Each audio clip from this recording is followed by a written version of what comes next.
Hey guys, gals, and non-binary pals. It's your boy David Lynam here. Look, I'm starting my own podcast, and you know what? It's long overdue. First guest, and you know what? I don't even know what we're going to call it. Honestly, I don't know what we're calling the podcast, but it doesn't matter. For now, we won't name it. My first guest that I'm having, that I'm sitting down with, is my good friend Carson Taylor from Mobile, Alabama. Just released his brand new special, Tally Ho, right now available on YouTube.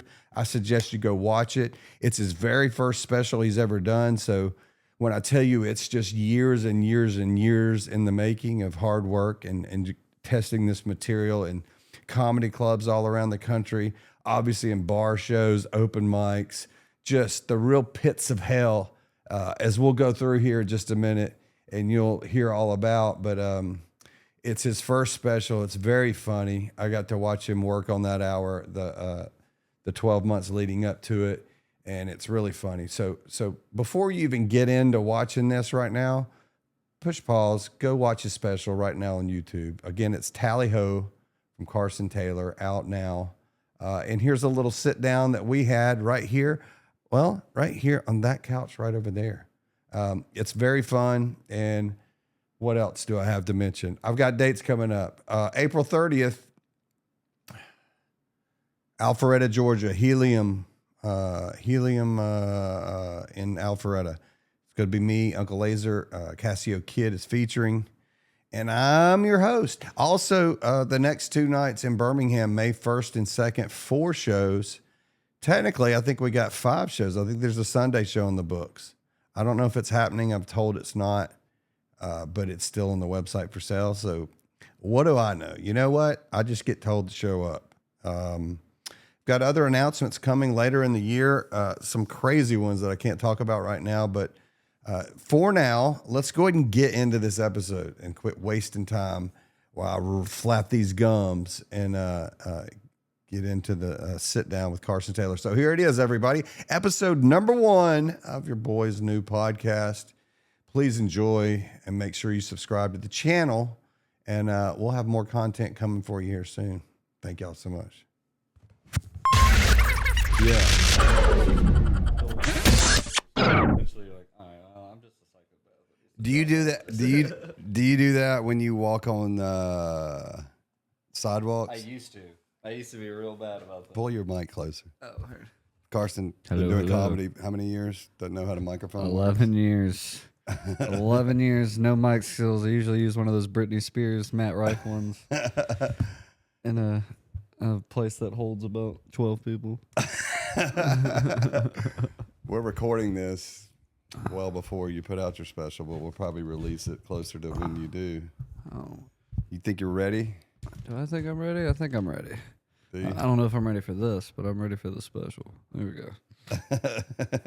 All right.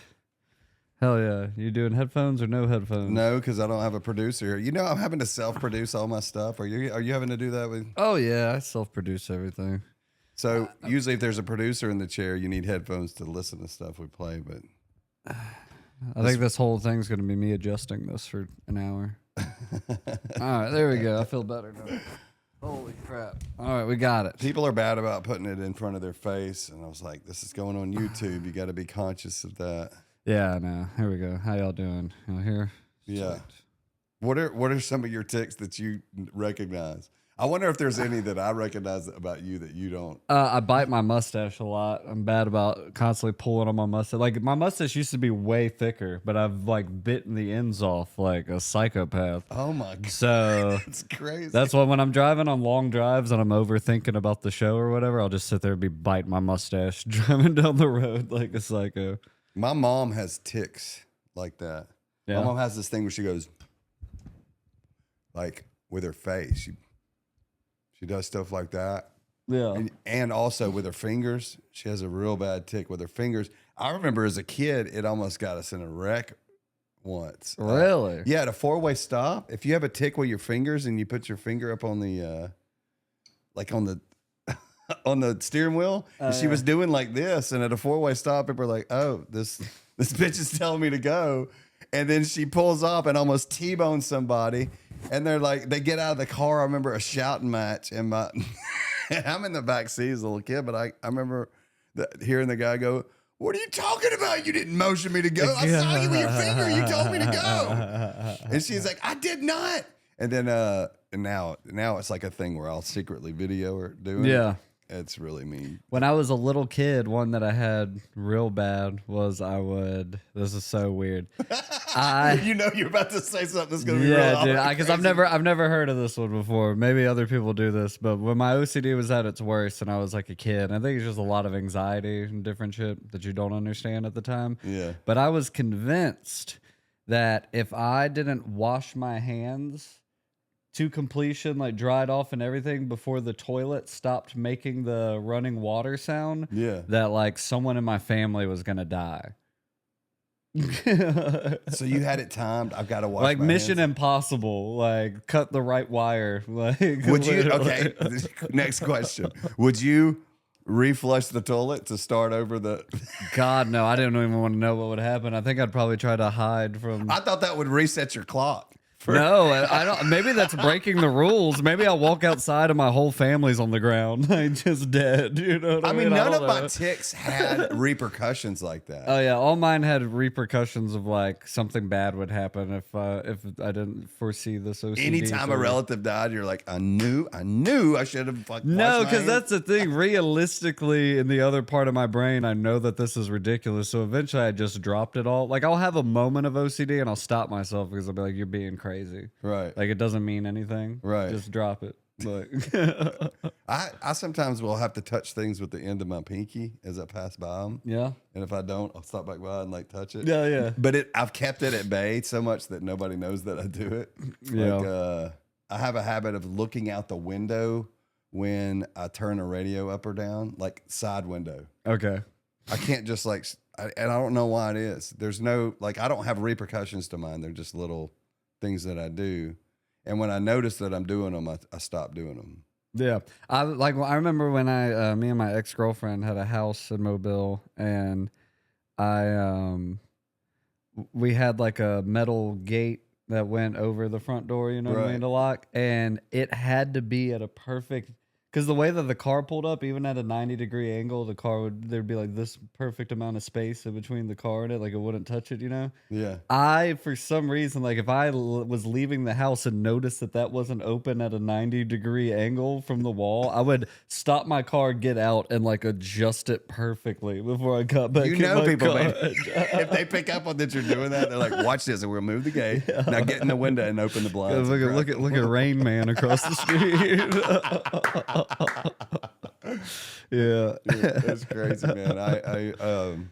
Yeah, it makes me feel better to hear about your tics because it makes it like mine or not. Yeah, at least yours are just like, I enjoy touching that, not like the world is going to punish me if I don't touch that. Like, what makes your skin crawl? Like nails on a chalkboard type thing? Does literally nails on a chalkboard make the thought of my toenails scraping the cement gives me that same feeling as nails on a chalkboard. Like, because I remember being a kid and riding on my bike in my flip-flops and my foot going and my nails like scraping the asphalt, you know what I mean, on my toes. Oh.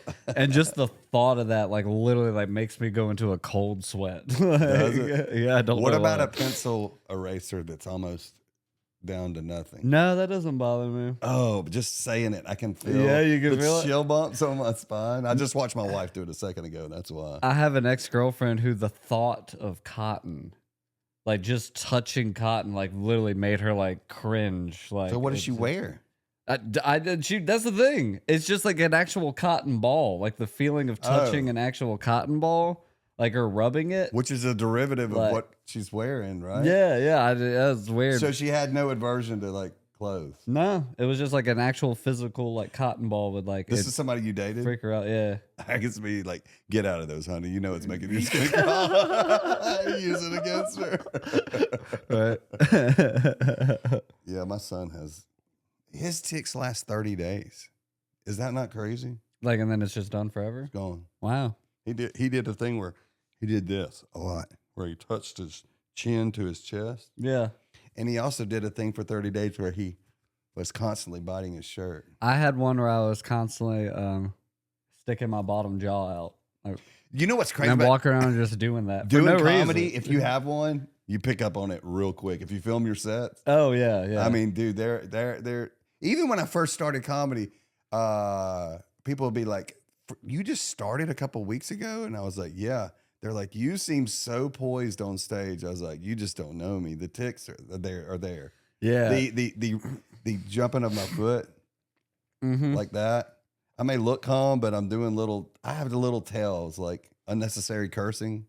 When you hear me in a set going, "Fucking fuck," like I'm just overdoing. I'm like, "Oh, something's not right in my head while I'm up there. I'm not comfortable. You can tell I'm not comfortable." When I start getting comfortable, I put my left leg up on the stool, almost Captain Morgan style, and I start kind of stretching it a little bit, like you're about to do a workout. Yeah, like, we're about to start aerobics. Like I'll be leaned in with the microphone and one leg up on the stool, and I'm kind of like stretching my thigh out a little bit, like that. That's how I can tell I'm comfortable. But like when I'm uncomfortable, there's a comedian in Pensacola, and named Shane Camp, and he teaches improv, and I'm not a big improv guy, but my girlfriend was doing the improv at the time, and I was going to the classes, and I learned a lot from him. And he would like watch comic sets at the open mics, and he'd just give you a little like, because he's like a great actor, and he would lead that improv, dude, like beautifully. And he told me, he was like, "Man, you would command more attention and appreciation from the audience if you wouldn't sway so much." And I was like, "I sway?" And he was like, "Yeah, you do this thing where you sway from left to right a little bit as you're talking." And he was like, "Think about it as if you were like, Johnny Carson or David Letterman. You were like doing that opening monologue, and they're just feet planted, and they're just staring straight forward." And he was like, "People aren't noticing the sway as much as me because they're not looking for something like that. But in their subconscious, it is taking away from your performance a little bit." And I was like, "Oh, wow, okay." And now you notice that? And dude, I will notice it. Like I'll have sometimes whole sets where I won't do it, but now I'm way better at like I'll sway for 3 seconds and it's like a trigger in my brain. I'm like, "You're doing it. You're doing it. Stop swaying. Stop swaying." Yeah, you're about to film a special, so all of these things. Oh man, yeah, I'm freaking out about all that. Like I have a million things in my head where it's like where I need to enter out from. Don't say your name when you say good night. There's no. Oh yeah, that would be that is a nightmare to edit out. That is my biggest fear, is that I'm going to end my own special by saying, "Thank you guys. My name's Carson Taylor. Good night." I know it's plastered all over this YouTube link. I know everyone showed up here because they were coming to see my special. Right. But let me just remind you who I am in case you forgot. It drives me crazy when comics say, "I've been." No, you still are. I've been so and so. Thanks for your time, or whatever they say.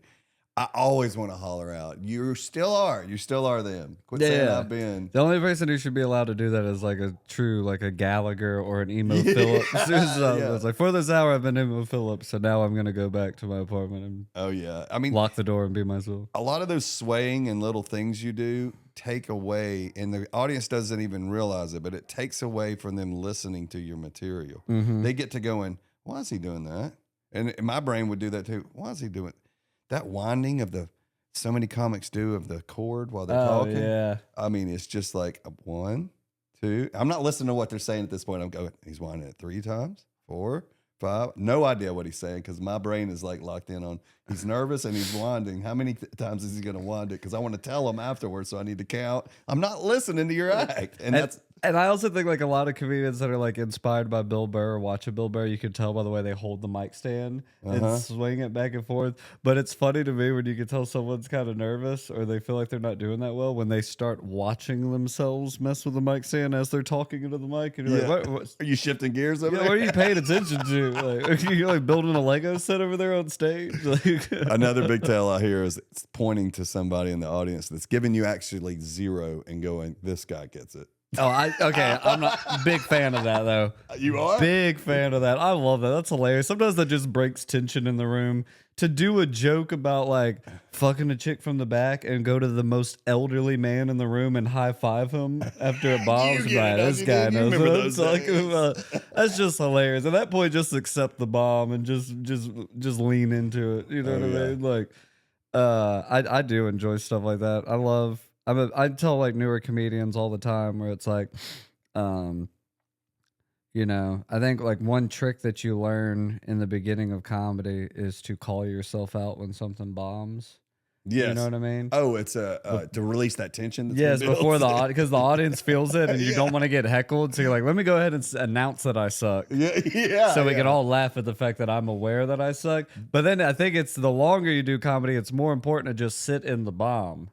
Just let that thing fail and move on. Right. Because I think it adds something to the performance that you will take away from it by not allowing it to exist. You know what I mean? Like, Yeah, definitely in the beginning, I would focus on releases when it didn't work. I'd be like, yeah, here's what I know after my first time up. You better have something cooking for when it don't land, because so many times it doesn't land and you say something self-deprecating and that gets a pop because it releases that tension and then you start over again. But you can only do that a couple of times before people are like, all right, you just suck. I'm not giving you any more chances. yeah, right. And, So like spend the first half of your career learning how to not bomb, and the second half learning how to bomb professionally. now, yeah, well, I see seasoned pros like you and other people.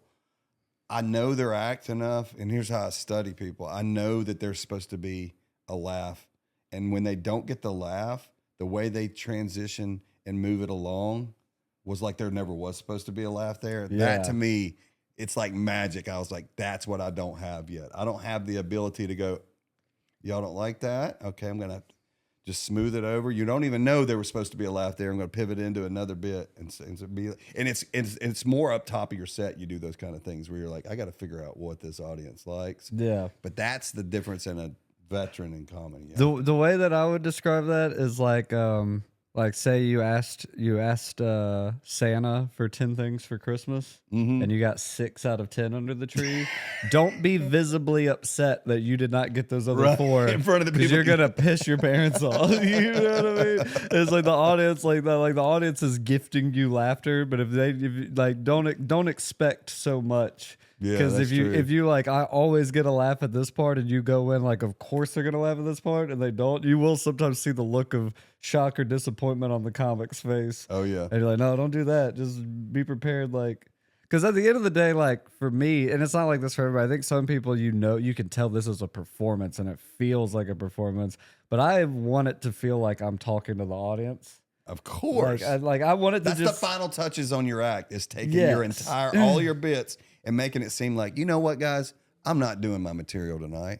I'm just going to talk to y'all. Yeah. Straight up. This is like off the cuff. And I think some people, it feels like I was listening to Eddie Pepitone earlier. Like he's so loud and energetic and theatrical that of course like someone wouldn't stand in their living room and talk to you this way, Right. but on an everyday conversation. It's character, yeah. But then you look at like someone like Louis C.K. Like when Louis C.K. is like locked in and it's like minute 40. You don't even notice it's minute 40. You know what I mean? Right. This dude's just been talking to you like smoothly. Like, Isn't that funny how some sets can just drag by and some can just zip and you're like, what?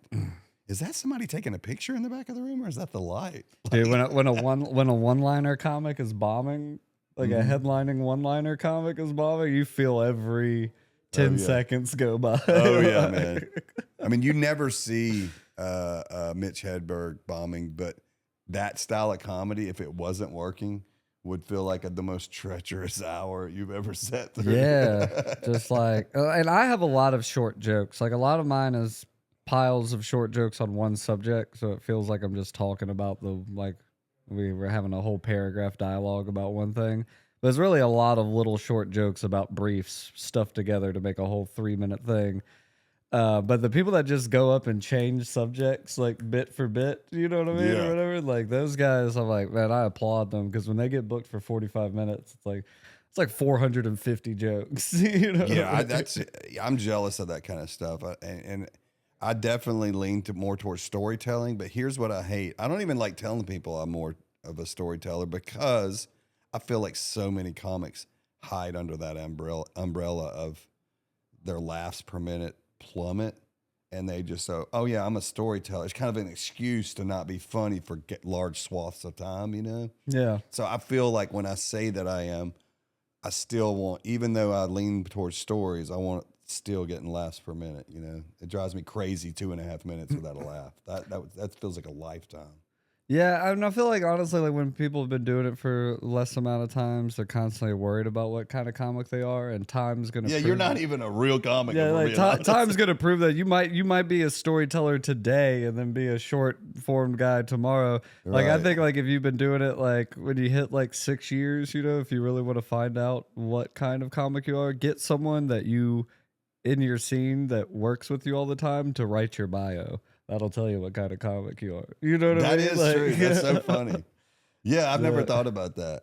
You can find out. Let other people write your bio.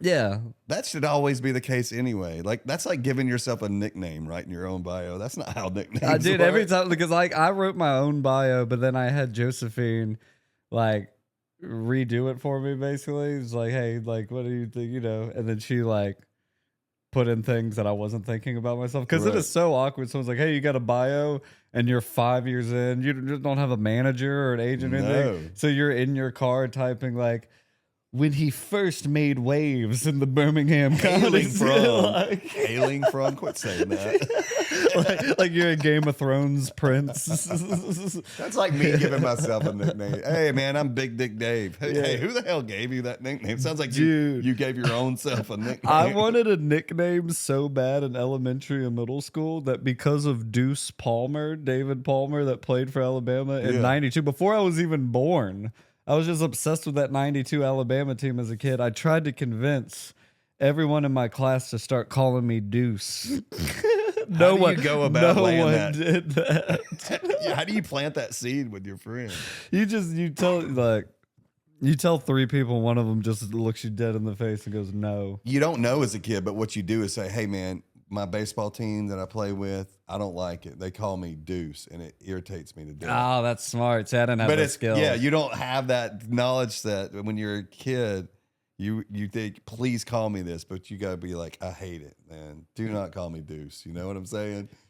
You got to pretend to be mad for 5 months and then start embracing it. And once it's set, by the way, your nickname's fine. Well, I started calling myself CTZ because when I was growing up, I had a lot of black friends to the point that when I was a kid, I basically wanted to be black as a child. I was about to say, it sounds like you're code switching when you. Oh yeah, no, hardcore as a child, it was bad. Like I wore a chain. I bought a chain and it had like covered in fake diamonds and it said CTZ number 11 on it because that was my basketball I'm number. getting hot face for you. And man. in 7th grade, I had a grill with diamonds and everything. Is this picture on the internet? No, I don't know if there's any photos of that, but me and all my friends, because the black kids in our class would do it, all the white kids, we're all friends. We all played sports together and grew up together. I went to a small Catholic school, kindergarten through 8th grade. But all the white kids were trying to be part of that culture, obviously. So Yeah, of course. we were putting in grills in our mouth before school dances and like throwing Monopoly money and just Oh man. I want to go back then and sit my younger self down and be like, listen, man, it's you are who you are. I asked this to somebody today. I was on another pod today. Would you today want to hang out with 20-year-old you? Um, I have no interest, by the way, for me. I would never want to be around that piece of shit. I was a comic at 20, so Dude, that's not. How long you been doing comedy? 11 years? 11 years, yeah. That's coming up crazy. on 12 years. So when I was 20, I started doing comedy. So I would have been around 20-year-old me, but I probably would have been with all the older comics like, this kid will figure it out one day. Oh, you like getting in their ear? This kid's got it, man. I don't know if you know him. He's a heater. This guy. No. I mean, as far as just like saying just ridiculous. Oh, yeah. Like yeah, all yeah. my material when I first started was so hardcore, crazy, instances of cancer, AIDS. Like Oh, yeah, every shock shit. every punchline had to be shocking. Like I just had a guy tell me that he came and saw me at Sports Drake and he was like, yeah, I haven't seen you do comedy since you like first started. And I was like, oh shit. And I was like, yeah, I was like 2014. He was like, yeah, I just remember you used to have a joke back then about how you went to a Chinese restaurant and you were like, how's the pussy? I was like, what? I was like, I don't even remember that. But I was He like, does. that sounds about right. No, that sounds like the material. Oh, I yeah. would have back I mean, maybe it's because I'm about 50, but I hate all of my shit. And I know that even 6 months from now, I look back at stuff I wrote 6 months ago and I'm mortified of it. And I don't know how my brain works like that, because that's something that you usually develop as a comic, or the comics I know are like, oh yeah, you always hate all of your early stuff. I'm hating it now. Usually it takes a few days to hate some of your stuff, at least saying it for 6 months. I immediately start hating it and going, oh, that's garbage. That's low hanging fruit bullshit. I'll be mortified of this set. Yeah, I mean, like, I gotta look at bits. I think I heard someone say this. Like, you gotta kind of look at it like raising children. Like, once they hit their teens, they do get on your nerves, but like, you still gotta love them and take care of them. You know what I mean? Like, because like that's why I'm so excited. Part of the reason why I'm so excited to do the special is to throw away my act and start over, just to get stronger. Because some of these bits that are going to be in the special, which granted are some of the best things I've ever written, but I've been hanging on to them for 7 years. Yeah. A couple of bits that are going to be in the special are 7-year-old bits, and I'm just like, man, I gotta, like, I obviously if I could write that, I can write something that good again. Right. But I have to pull the cord and move forward. Yeah, I'm starting to learn that doing podcasts like this are like my writing sessions. I can only be motivated for bits by talking to other people. It sounds crazy. I can sometimes, if I have a path, something that sends me down a path, I can sit by myself and write out some funny stuff. But 9 times out of 10, I have to be engaging with other people to write, Yeah, I feel like or to be motivated.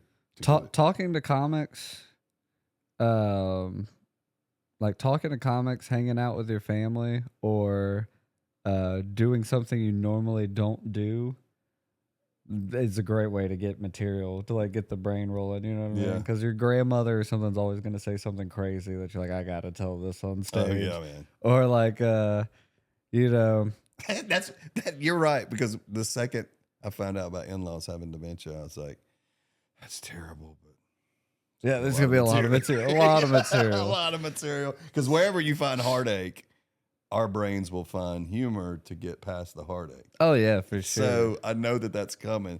Oh, this sounds tragic, but I'm going to somehow make this funny. No, when my grandpa died, like I was his caretaker for 5 years, it like destroyed me. And I remember like the whole family was around his hospital bed, and I was like holding on to his foot. And they know you're going to make an act out of it. Yeah, well, yeah, I don't think back then. I mean, back then I was probably like 2 years into comedy, so no one. It, you know, it honestly wasn't until this past year when I started getting on some festivals and stuff, and like getting the special that like close like my family and even some close friends didn't realize, like they're like, oh, you're really doing this comedy thing, like after 10 years. Like, Trust me, playing in a band, I would make more money than a lot of my friends I graduated with who had degrees and had big time jobs. And I knew, because they're like, hey man, we were thinking about hiring your band for a party since y'all are successful. And they just assumed I had been doing it for free beer for 15 years. Yeah, it's how much? Like $100? Like, what? Dude, do you to realize? bring my tom drums. Yeah, I mean, people they don't know the inner workings of comedy. No. And like, because that was like a conversation I had with my mom on the phone as I did the Fountain City Comedy Festival. She was asking me how comedy was going. I was like, oh, I'm going to Kansas City to do this comedy festival. And she was like, okay, well, where are you staying? And I was like, they got me a free place to stay. She said, well, how are you getting out there? And I was like, oh, well, I'm flying. And they have like free transportation for all the comics the whole time. And she was like, what? And I was like, yeah. And she was like, oh, you're like doing comedy. And I was like, what? Yeah. What year into this was it? This was 8 months ago, Oh 6 my months ago. It makes it sound like you hardly talk to your mom. No, I talk to her all the time. I've gone up to North Carolina It just multiple doesn't times to register. perform. Yeah. It doesn't register because a lot of the times it's like I'm doing shows, but like I've slept in my car many a times in like, you know, Love's or Bucky's parking lots. Like, you know, well-lit gas stations, I will totally, to save money, just sleep in my car and like different things like that. So when your parents hear that, they're like concerned. Things are going terrible. They're concerned as fuck. And they're like, why are you doing this comedy thing? Like, what, you know what I mean? Yeah. But it's not until it's like, no, I'm flying on a plane and everything's paid for. They're like, what? Like, it just was mind-blowing. Like, because just the other day I was in a Bucky's parking lot asleep in my back seat. You know what I mean? Like, Yeah. Well, I mean, also, they're not wrong in the fact that when you do start getting money for sets, I sometimes have imposter syndrome. Be like, I was just, because I'm so used to the loading in of drums and setting up an entire PA system and then setting up a light show and all this taking 2.5, 3 hours. Then changing clothes, getting in your work costume if you're, in a band, and then going out and performing. And then when it's done, talking to people. And then when that's done, starting to break down your kit, then the PA, all this process.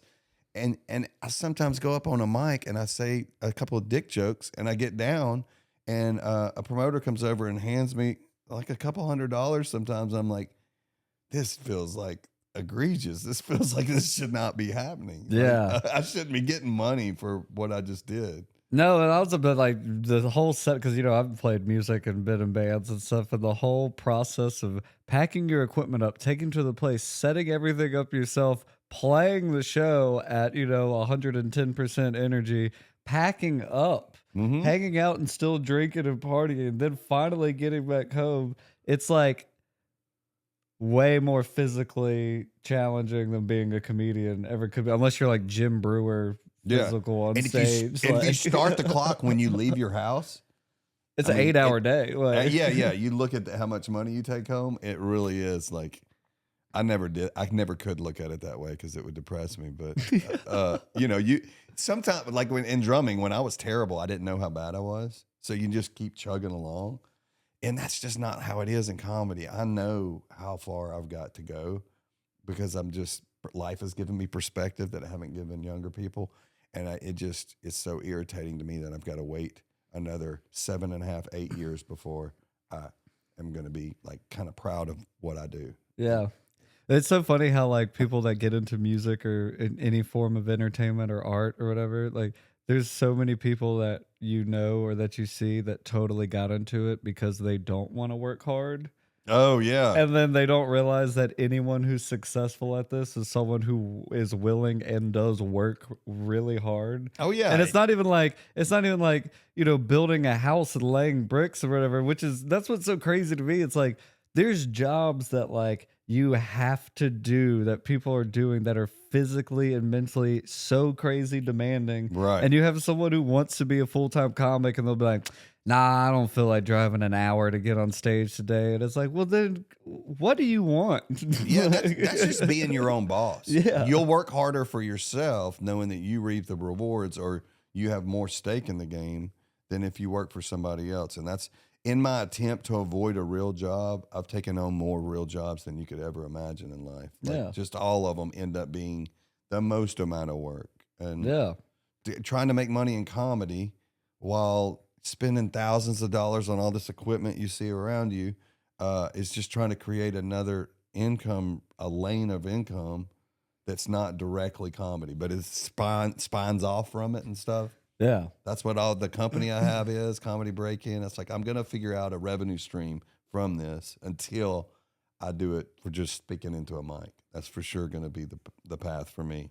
Yeah.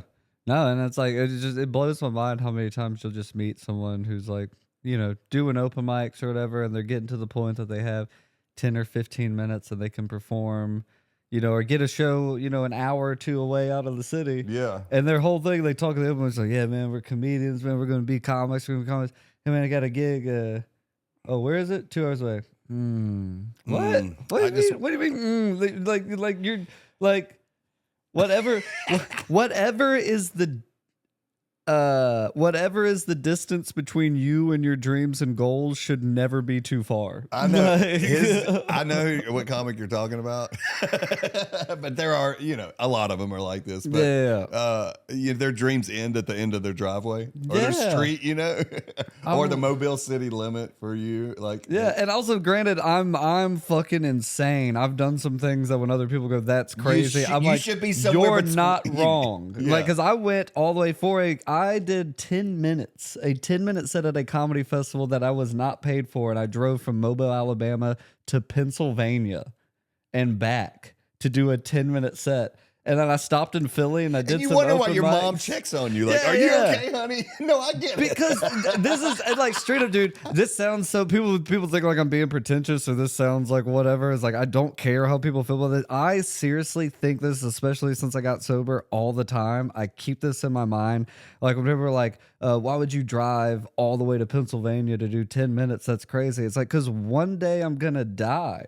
And Right. what else was I going to do? Stay at home and play video games for 8 hours Right. a day? I'd rather kill myself. You work Like, towards a goal. yeah, It's part of that goal. and I did it, and I'm alive. And yeah, did everything go perfectly? No, but if No. I would rather things go wrong in me trying to accomplish my thing than for Dude. everything to go right doing nothing with my life. Carson Like, Taylor, you know that's what I why I'm mean? in Like- comedy. That's why I quit a very successful music thing to go into this is because I would rather fail at this than spend another day going, I think I'm cut out for it. Yeah. I think I could do it. And that's why I'm here. That's so funny you said that. That's I know so many people that are talented that are just like, because it requires effort to do it, they're like, that's because you're gonna be 60 and you're gonna be like, I could have done that. I will never say I could have done that. Oh, yeah. I will die trying to do it. And when you are printing money, doing theaters, doing, $30,000-$40,000 weekends in a club, people are going to be like, you're going to tell the story of driving to Pittsburgh like a fucking idiot. You're going to sound like such an asshole, but then people are going to go, look where you are now. And that's what I'm thinking the whole time. Every hour, every minute you're on that road going to Pennsylvania and back. Yeah. You're thinking that. You're like, it's going to pay off one day. You Have to, and by the way, it's delusional to think that. We know that it's delusional to think It's that. 100% delusional, but it's also one of those things where it's like I have connections now in Pennsylvania. And then also it's like the determination on accomplishing that, keeping that mindset, Yes. and staying determined is what eventually got me on a plane to Kansas City to do a festival where everything was paid for. Yeah. You know what I mean? And you hear all the time about people's lives were changed because someone walked into a bar and saw them. Yeah. Well, guess what, man? That bar it ain't gonna happen if you're sitting at home playing video games, like you said. Yeah, if you're trying to be a successful comedian, you got to put yourself in the right position, and the right position is not on your couch. Buddy, Like- I'm telling you, I'm trying to back off going to as many open mics as I have for the first 2.5 years. I've started slowing down a little bit, but man, I tell you, it drives me crazy. I almost can't get anything done at my house that I wanted to get done because I'm thinking about, man, I know my buddy's at this mic clocking in another rep more than me. And it's just like he's going to get better than me. And it's like that kind of competition is fun. Like I'm not competitive to the point where I want other people to fail. I love it. And I admittedly, when a comic gets something, I tell them I'm jealous. I wish I could get that. I know that I'll get everything in due time. Just like every time I signed up for Kill Tony, I was like, when it's time, I'll get there. And they'll call me. Fourth time I got called. That's luck. But luck, you can only call stuff luck for so long before stuff starts falling into place for you, Yeah. I wish I was so bad I was as long as you are into comedy. I mean, every day that passes, I wish more and more that I'd started so much earlier. You can't wait to headline a 12 people show it. Buddy, I know. Dude, trust me, in the height of Lynam, we would play. We opened for Godsmack at the Civic Center in downtown Birmingham, and I could not quit laughing looking at our schedule because the very next night was a wing joint in Clanton, Alabama. Dude, it's hilarious. On an arena stage the very next night in a wing joint, 180, 200 people. Dude, that's one of my favorite things about comedy that is hilarious, where you can look at one of your favorite comedians' dates. Like, unless there's Shane Gillis huge. Right, but I right. mean, in comedy, you'll have heroes that are very accessible. And it'll be so funny to see like 3 nights in a row sold out at the Improv in Tempe, Arizona or whatever. And then the next night it's like Waterfront Mission parking lot. Especially during COVID and shit. It's like, but that's the one thing that I respect about Doug Stanhope and love him is like he'll fill a whole tour of just those gigs. Well, he four walls places. A lot of people don't know that. He won't deal with promoters. He just wants to, what's that room cost to rent? Yeah. And they tell you what it costs to rent. His agents even, I've heard this. I've never dealt with He's Doug, the but best. yeah, he is the best. I saw him at Skank Fest this year. Have you been to a Skink Fest yet? I have not been to a Skink Fest, but I got to open for Doug Stanhope when I was 3 years in. I had no business opening for him. Did he shit all over you? No, when no, came he was so nice. Like that was the thing, because like getting into, I didn't know who he was until I started doing stand up. Instantly, hear his name, You I hear look his him name. up, and know, how do you not become a fan? Right. And so like I was eating up his stuff for 3 years online, watching every special, listening to everything I could, and got the opportunity to open for him. And I had maybe a good 5 minutes under my belt, 10 minutes, honestly, in comparison. And how much time he give you? I got 10 minutes. You barely got to the finish line. Yeah, it went good because there's no pressure on me and everyone's excited for the night to see Doug Stanhope. It was And no matter how good or bad you do, they're not going to remember you. Yeah, the second you yeah. get off stage. And he got on stage and was talking about how his feature that he drove with, I can't remember his name, but he's a LA comic, and he was making fun of him because that guy's having a baby. So he was like, and I don't think I had a kid yet at that point. So he was like, he's not my friend anymore. He's like, who's that guy that opened? Jordan, he's my new friend. He didn't even get my name right. But the cool thing was, afterwards, somebody yelled out Carson, I guess, when he was saying that. And afterwards, when I got to meet him, I like shook his hand. I was like, dude, thanks so much for the opportunity or whatever. He was like, no, man, you're cool. He's like, sorry, I fucked up your name. So you didn't get to meet him before the show? No. He was just like, I think, walking around town and then went to the green room. I didn't hang out in the green. I think it was kind of reserved for him. Wouldn't that be, man? That would be nice to be able to do. I say that'd be nice to be able to do. I like to get somewhere and be comfortable and sit there and collect my thoughts before I go up. I rarely get the opportunity to, especially doing shows with Laser. He pulls in on 2 wheels. I mean, the club's like, where are you? And I'm in the back and I'm having to throw up cameras. And as soon as I press record, I'm running to the stage and starting the show. Damn. It psychs me out. That's why I'm telling you, I can't show run and do multiple tasks and do a set. Like last night, I was like, I need another comic here to kind of run things, because if I'm going to go up and feature for somebody, I need to just be doing that. Yeah. I can't multitask because of how the state of mind I have to be in to go up and do good on stage.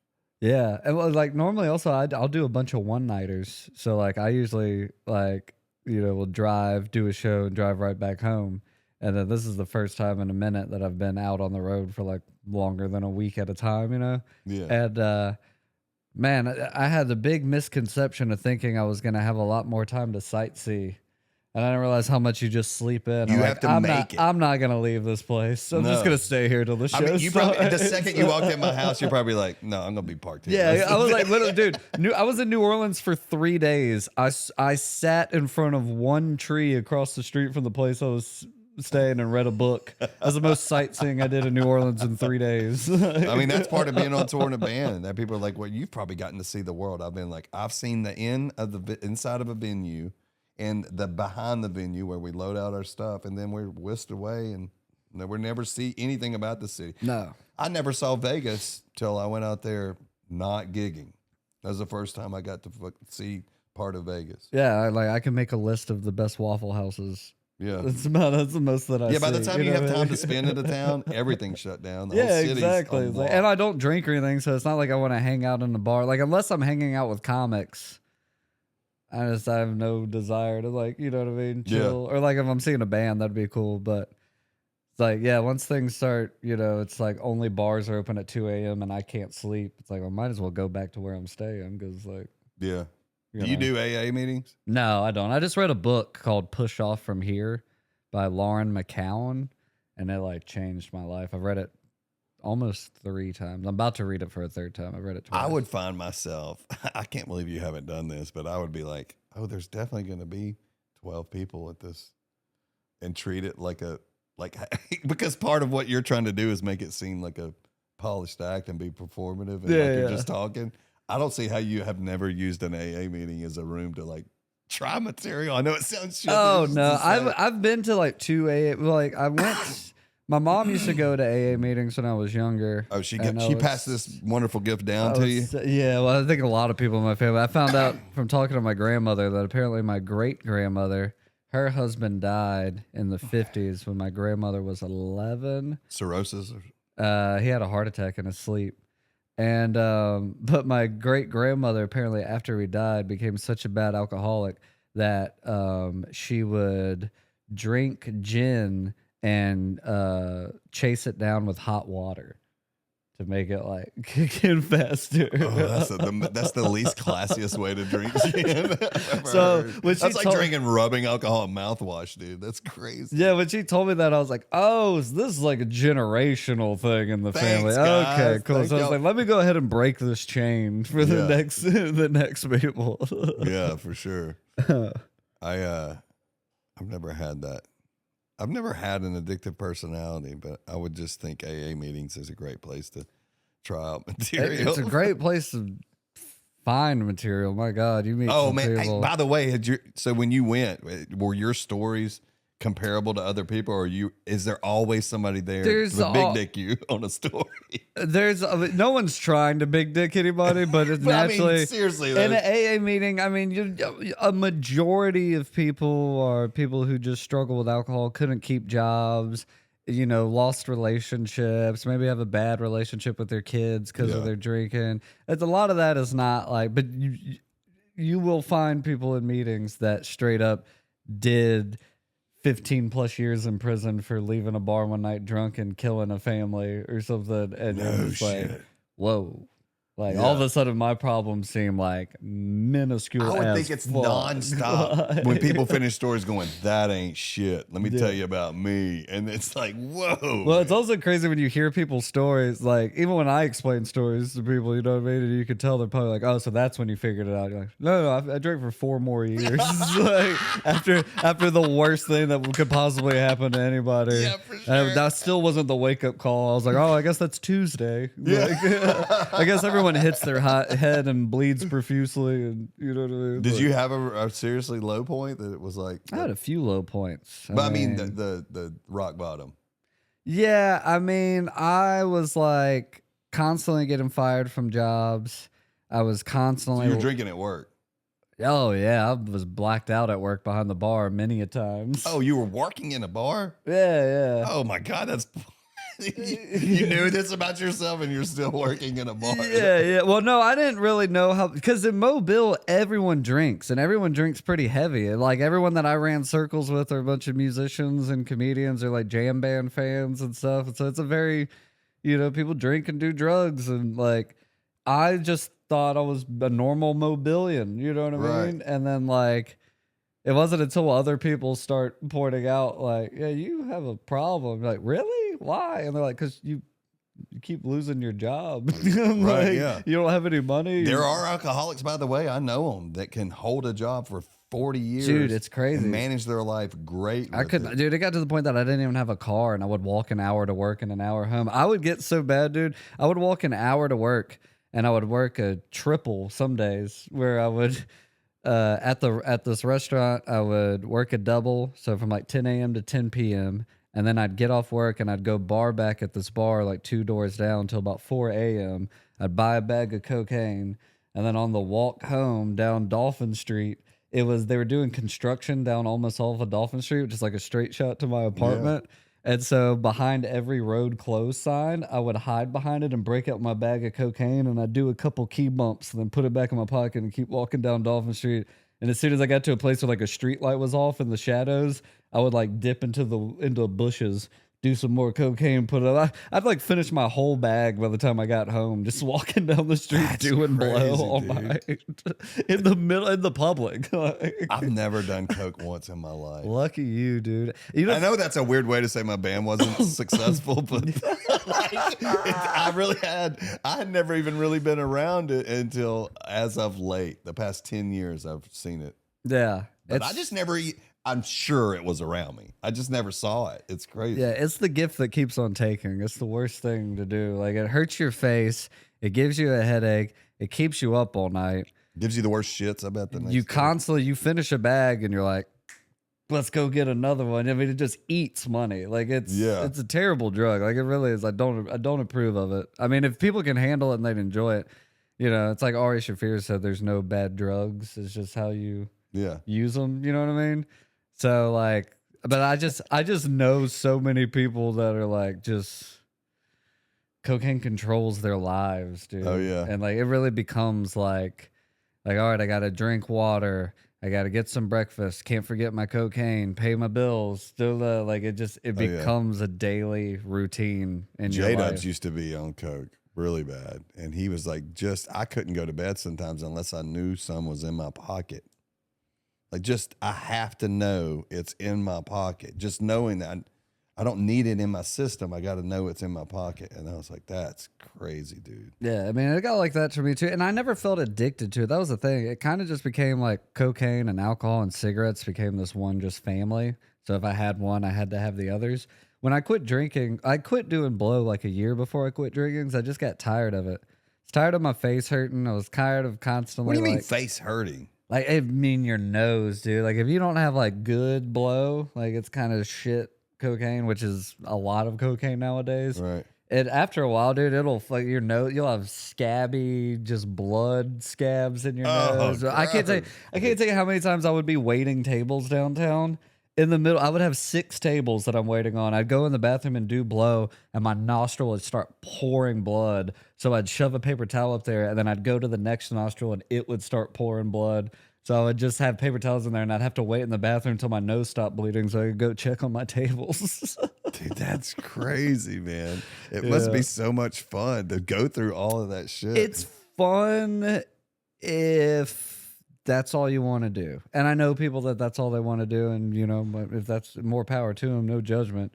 But it's like, you can also see the people that they got so in the culture of it and how it's taking away from all their responsibilities, but they don't see it because it's their schedule. It's a lot in comedy, dude. Yeah. Or maybe it's just me touring with Laser, but I see it a lot. Oh, yeah. And I'm 100%. like, man, I'm 49 years old. I try and tell Laser sometimes. I was like, buddy, I've got several friends that died from doing this stuff. I'm not here to fucking preach to you, but man, it's a bad look to be in your 40s. Yeah. Be fucking with that stuff, dude. I know, and if I didn't quit drinking or doing blow, I wouldn't be sitting here talking to you right now. And not like I would be dead, but like I would be a once a week open micer because that's what I was before I started taking it seriously. Like I was doing a lot and getting shows before I started drinking heavily and doing coke.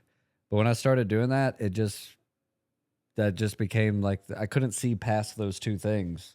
Yeah. Like and then I lost my car because I couldn't afford to have a car. So then like what would happen was I would get a bag of blow and I'd go home and I would do it by myself. That's another bad sign. Any of these doing them by yourself is a bad call. It's a red flag. I stopped hanging out. I didn't want to hang out with people and share my drugs. And then people started getting on my nerves. Every time I do blow, just talking to someone, it could be my best friend on the planet. I would hate the sound of their voice. So I would just go home. Oh my God. I would just go home. I'm so glad I didn't meet you during this phase. Well, how lucky. Well, how many years ago was this?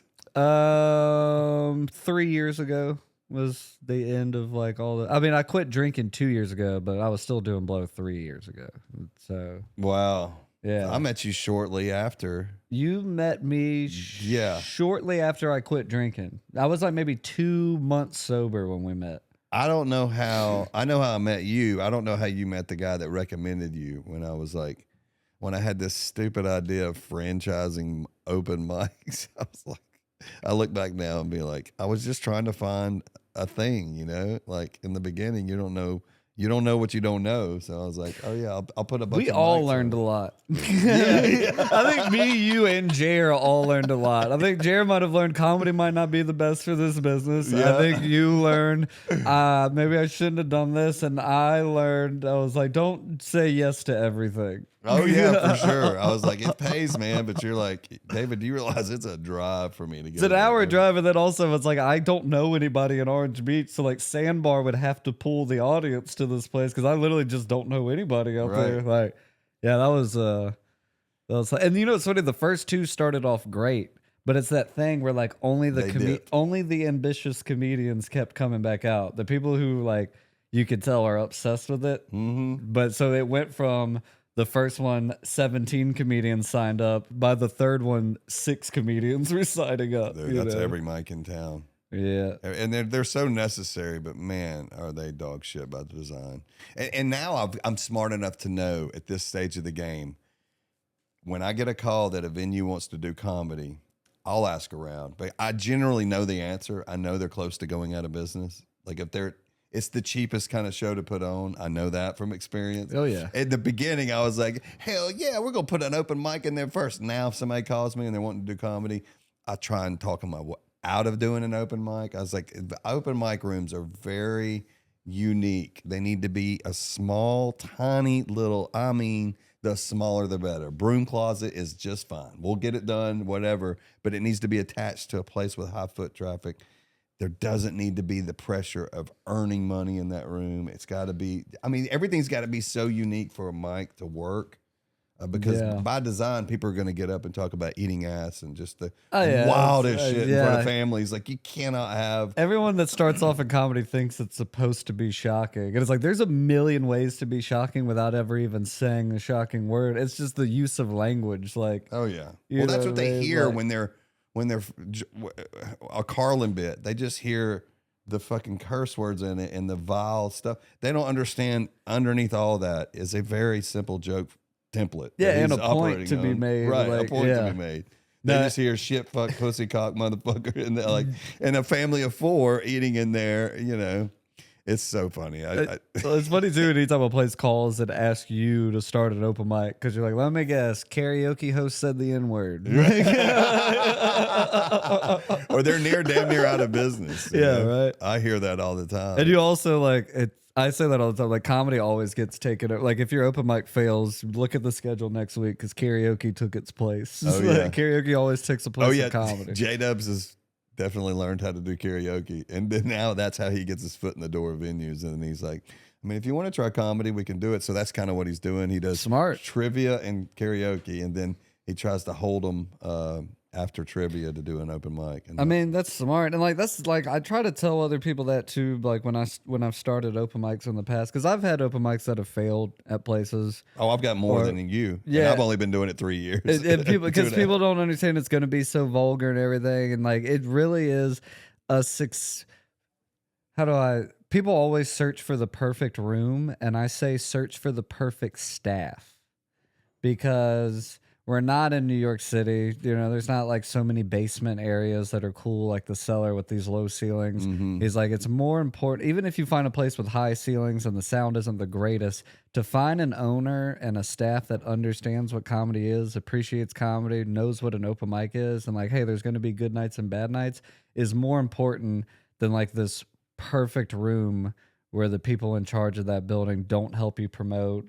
You show up and oh, it's comedy tonight. You're like, what the fuck? I can't tell you how many times that's happened to me. You show up with the equipment, they're like, oh, I didn't know there was comedy tonight. The thing that's been on the schedule for 3 months. You know what I mean? Oh, you get swept under the rug and forgotten about so easily because people don't take it as seriously as other art forms, which I get. It's not for everybody, but it's definitely there's multiple buildings in your city that you maybe not have thought of them because you're looking for this thing, but that place is going to ride with you longer than most places will. You're right, man. You have to have an artistic person that understands that it's going to be a lot of swings, wild swings, and you can try and J-Dubs is going through it right now. You can try and tell comics, hey, we're just getting this mic started. Can we ease this public into the let's just do our best stuff for at least 3-4 weeks. Yeah. Every time you come in here, try and hit as many home runs as possible.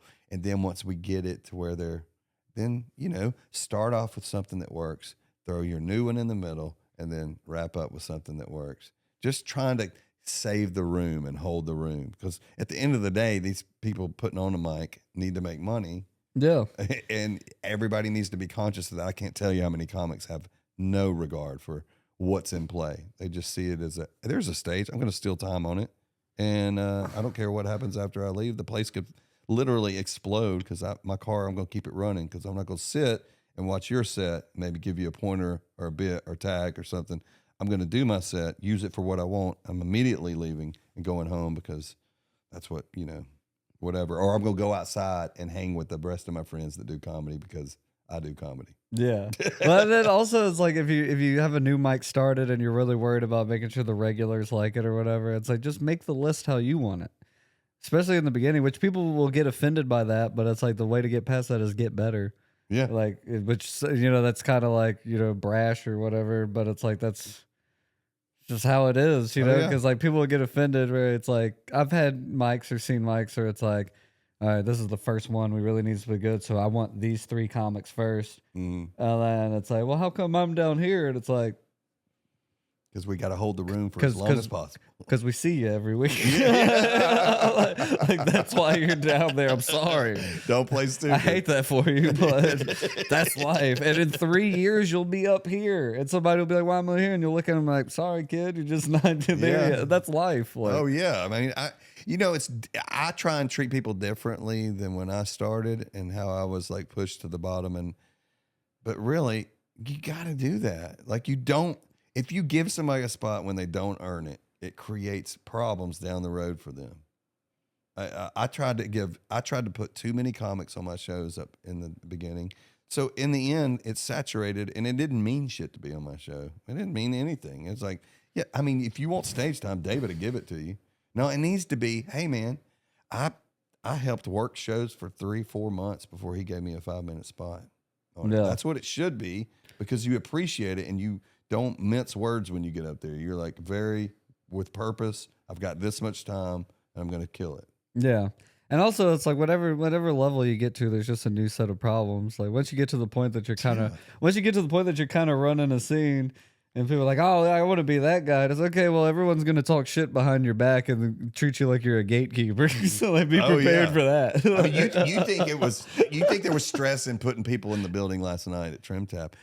Imagine being Shane Gillis in the Prudential Center being like, "Hey, man, we're under half full in this place. Yeah. You realize what's riding on this? How many people's jobs is riding on this show? You, Carson Taylor, need to sell tickets." And you're like, "What the hell can I do?" I mean, it's hard enough being a funny guy. Yeah. You know, it's taken me for years to be able to get on stage and be comfortable doing this. And now I've got the added stress of selling tickets and creatively doing that. Now my creativity's got to be dumped into promotion, not just my act. Yeah. And that's so stressful. If you're a natural, you're a natural. That really helps. But having to get out there and whore yourself out going, please buy tickets. And I think like one thing that's going on right now with comedy that it's like obviously like social media is important, like, and people are looking at that. You want to have like a, you know, an active Instagram and TikTok and things like that. It's part of the game now. But I do think I have noticed with comedians, like people that I know, and not even like in Mobile, just in like different scenes that I've met where I can tell they're starting to get so focused. Like the thing that, how do I say this? You want to be a stand-up comedian. Mm-hmm. So it starts with your pen and your paper and getting on stage. That is the job. Mm-hmm. So I'll see people who are like, well, I got to focus on my Instagram. I got to focus on making these reels and I want to make this little sketch so I can build followers. I want to build followers, build followers. Okay. But you didn't write anything for 2 months. Right. The thing that you're really trying to be, which is a person on stage who's going to deliver great material and make this crowd laugh, you haven't done anything as focused on that because you're so worried about building online followers. So when it comes time to getting booked on a show, it's like, is the product they're going to see? Yeah, I get what you're It seems like the product that they're going to see looks better online than it is in person. Right. You know what I mean? It's like a movie trailer that played all the best parts of the movie. I really think still your number one focus should be writing jokes and getting on stage. That's the thing you're trying to be. You have to be the best at that and still make sure this other thing is great. Right. But if this other thing is great, that just means that the preview for your pilot looks better than the 30-minute show they're going to watch. Right. You know what I mean? Yep. Well, there it is, everybody. We've done an hour. Look at us. We did it. Right on the dot. Hell yeah. 103. Yeah, Carson Taylor Comedy. I am David Lynam. Thanks for watching. I guess we're gonna release this on both channels. I thought you said we're about to do coke. I was like, hell yeah, relapse. Let's go. You caught it, dude. I live in Trussville now. I'm selling my tires. Yeah. All right. That's it. We'll see y'all. Peace.